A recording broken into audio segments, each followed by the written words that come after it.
بسم اللہ الرحمن الرحیم۔ عزیز طلبہ طالبات، السلام علیکم۔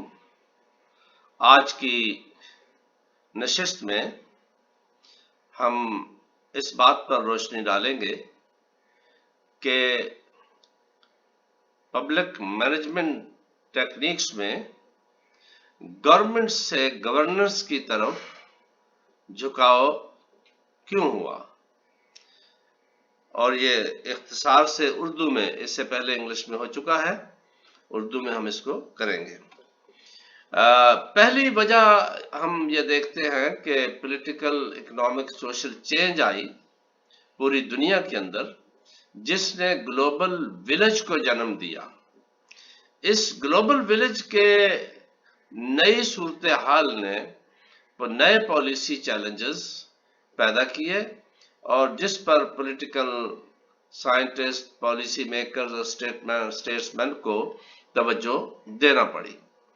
جان 2001 اور اسٹوکر 1998 نے اس کو بڑی خوبصورتی سے بیان کیا ہے، اگرچہ ان کا زیادہ سٹریس یورپ پہ تھا۔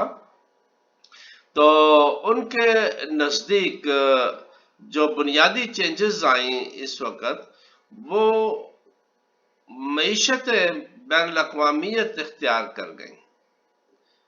کسی بھی ملک کی معیشت جو ہے وہ اس کی سرحدوں تک محدود نہیں تھی، بلکہ معیشت اوورآل انٹرنیشنل اکانومیز جو ہیں وہ اس کو ایک دوسرے کو متاثر کرتی تھی، انٹر ڈیپینڈنٹ ہو گئیں۔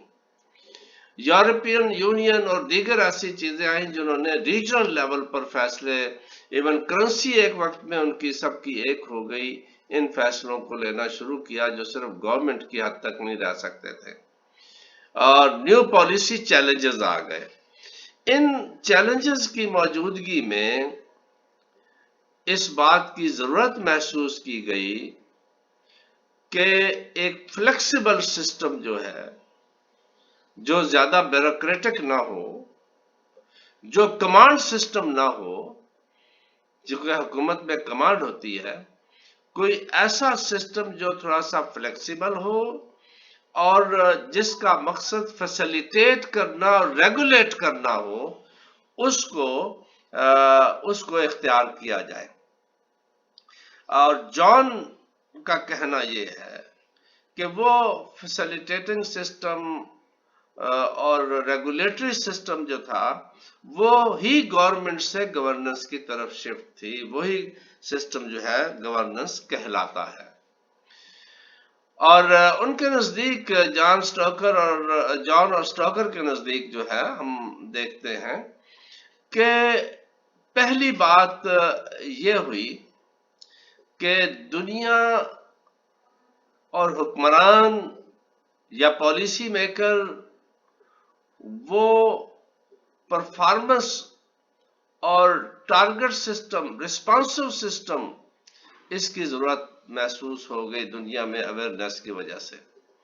انٹرنل ایکسٹرنل کانٹریکٹنگ ہوئی، پرائیویٹ سیکٹر کی انوالومنٹ جو ہے پبلک سروسز اور پبلک پروگرامز میں بڑھ گئی۔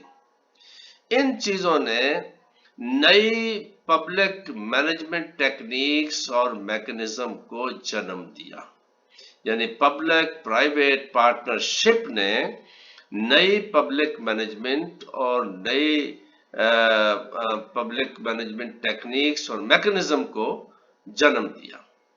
اور دوسری چیز جس میں ہم یہ دیکھتے ہیں کہ لوکل ایسوسیشنز، بزنس گروپس اور پرائیویٹ سیکٹر کا ڈیسیژن میکنگ پروسیس میں عمل دخل بڑھ گیا۔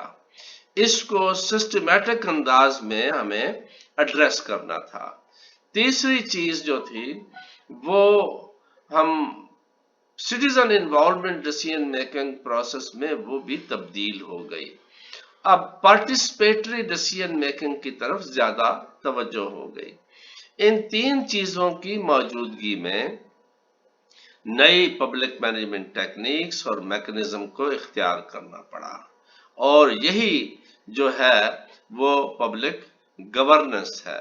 یعنی پبلک گورننس اس بات کا احاطہ کرتی ہے کہ